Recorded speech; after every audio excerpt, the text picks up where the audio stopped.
Good day mga ka-sports natin dyan.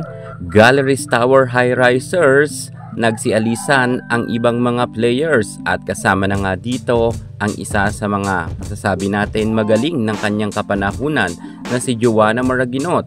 Maraguinot, anong plano na naman at bakit napalipat na naman sa ibang team? Kasama nga siya sa tatlong umalis ng Galleries Tower High-Risers players na magkakasabay bagamat nauna na nga itong si Alyssa Eroa, pero ang tatlo ay inanunsyo nga kahapon na nagsialisa na rin sa Galleries Tower.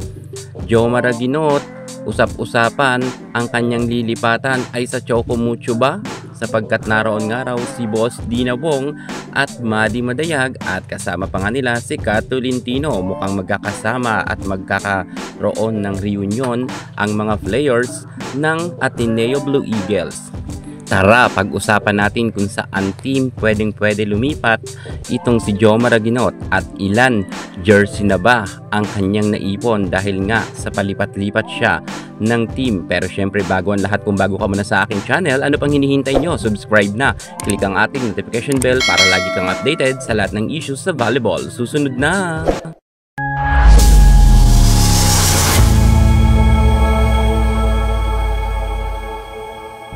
Joanna Maraguinot, isa sa mga pinakakilalang balibulista rin sa ating bansa at ng kapanahunan niya sa Ateneo Blue Eagles ay hindi natin matatawaran ang kanyang angking kagalingan.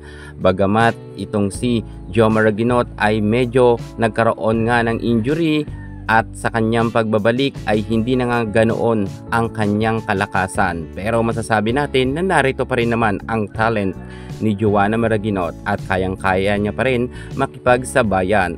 Pero kung mapapansin nga natin, floating nga ang nasabi nating si Joanna Maraguinot sapagkat wala nga siyang permanente na kinabibilangan na team sapagkat lipat-lipat itong si Joanna Maraguinot. Ilan team na ba ang kanyang napuntahan? Well, pag-uusapan natin to at kung saan nga siya possible na lumipat. Pero atin munang pupuntahan ang kanyang naging karera sa collegiate at sa pro. Una ay sa Ateneo Blue Eagles nga siya, kung saan itong si Joanna Maraguinot ay kasabayan nga ang superstar na si Boss Dina Wong, Maddie Madayag, Kat Tolentino at marami pang iba. Bagamat nawala nga rin siya sa Ateneo Blue Eagles sapagkat namataan nga natin siya sa Santa Lucia, pero hindi rin siya nagtagal sa Santa Lucia at bumalik nga rin siya sa Ateneo Blue Eagles. Nang last time niya ay dito na nga siya nanatili bago siya magtapos sa kanyang karera sa collegiate. At pagdating naman sa pro, ang ating Joanna Maraguinot ay napunta naman sa Perlas Spikers. Kasama niya nga dito ang mga malalakas rin na mga veterana na players, pero hindi nga rin siya nagtagal sa Perlas Spikers at lumipat nga rin siya sa Bali Pure Water. At ito na nga ang ikalawang lipat ni Joanna Maraguinot nang nasa pro siya at hindi rin siya nagtagal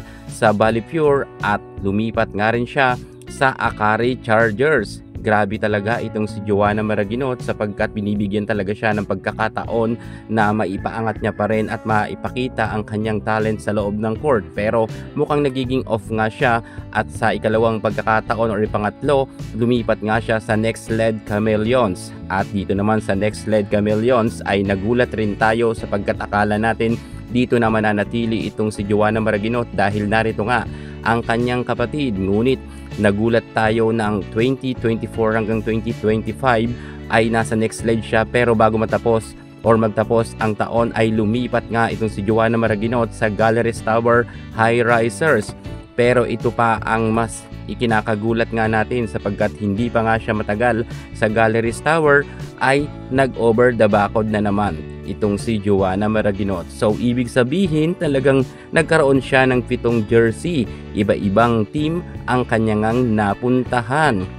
Well, si Joanna Maraguinot naman kasi ay magaling siya at alam ko na bibigyan pa rin siya ng mga coach ng pagkakataon para maipamalas niya muli ang kanyang angking kagalingan. Medyo nababash nga siya at sinasabihan na siya ng mga netizen na error queen, pero ako naniniwala ako na may talent pa rin itong si Jomar Aguinot sapagkat hindi naman to kukunin ng ibang coach kung hindi talaga siya magaling. Siguro may mga time lang talaga na nagiging off itong si Joanna Maraguinot sapagkat matindi rin kasi ang naging pinsala sa kanya ng naging injury niya ng collegiate time niya. Pero syempre itong si Jomar Aguinot ay sa tingin ko nakapag-adjust na rin siya sa kasalukuyan. At marami ngang usap-usapan na nagsasabi ng mga fans ni Joanna Maraguinot na bagay nga raw ito pumunta sa Choco Mucho sapagkat marami nga rin nagkaroon ng injury sa Choco Mucho. Makakatulong ngayon si Jomar Aguinot dahil 100% okay na rin naman ang kanyang kalusugan at wala na nga rin siyang injury. Well, kung saan man lumipat itong si Jomar Aguinot, atin na lang suportahan. Yan muna ang pinaka-latest natin sa mundo ng volleyball. Thank you so much. God bless.